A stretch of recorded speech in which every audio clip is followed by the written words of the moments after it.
उत्तर प्रदेश की 2 विधानसभा सीट और 1 लोकसभा सीट पर हुए उपचुनाव के नतीजों का ऐलान हुआ, जिसके बाद यूपी की 2 बड़ी पार्टियों को ना ठीक से जीत मिली और ना ही हार। एक तरफ जहां सपा ने मुलायम के गढ़ मैनपुरी में जीत हासिल की, तो दूसरी तरफ बीजेपी को ये मलाल रह गया कि आखिर ये सीट उनके हाथ से कैसे निकल गई।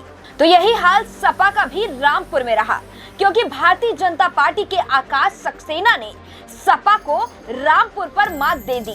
सुबह से लगातार बढ़त बनाए रखने वाले आसिम रजा आखिरकार चुनाव हार गए।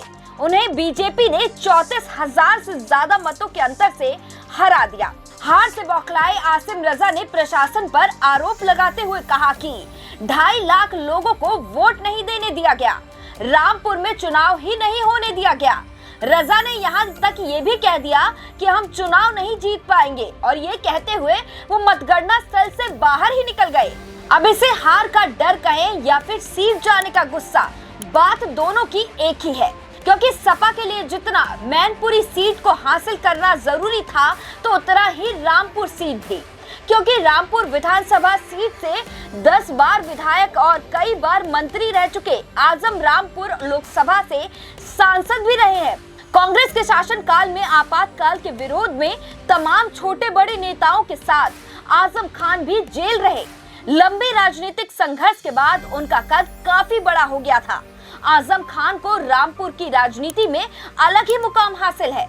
उनके इस सफर की शुरुआत 1974 से हुई थी। उस समय वो अलीगढ़ मुस्लिम विश्वविद्यालय के छात्र संघ के महासचिव चुने गए थे। उसी समय आपातकाल लगा और उनके कांग्रेस विरोधी रवैये के कारण उन्हें जेल भी जाना पड़ा।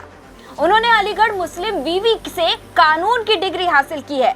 आपातकाल में ज्यादातर नेताओं को राजनीतिक कैदी का दर्जा देकर जेल में भेज दिया गया था।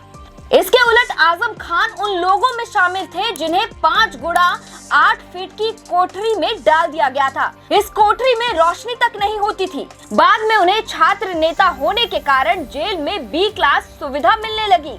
इतना संघर्ष करने के बाद आजम खान को लगा था कि रामपुर में आजम खान का दबदबा अभी भी कायम है। इसीलिए आजम खान के करीबी आसिम रजा को सपा ने उपचुनाव के लिए प्रत्याशी बनाया। लेकिन रामपुर के कद्दावर नेता आजम को बीजेपी नेता आकाश सक्सेना ने चुनौती दी थी। उन्होंने आजम के खिलाफ एक के बाद एक कई आरोप के मामले भी दर्ज कराए। नतीजतन आजम खान को जेल भी जाना पड़ा था। बता दें कि आकाश सक्सेना रामपुर के वरिष्ठ नेता शिव बहादुर सक्सेना के बेटे हैं, और उन्होंने इस बार रामपुर की सीट अपने नाम कर ली और बीजेपी को जीत दिला दी।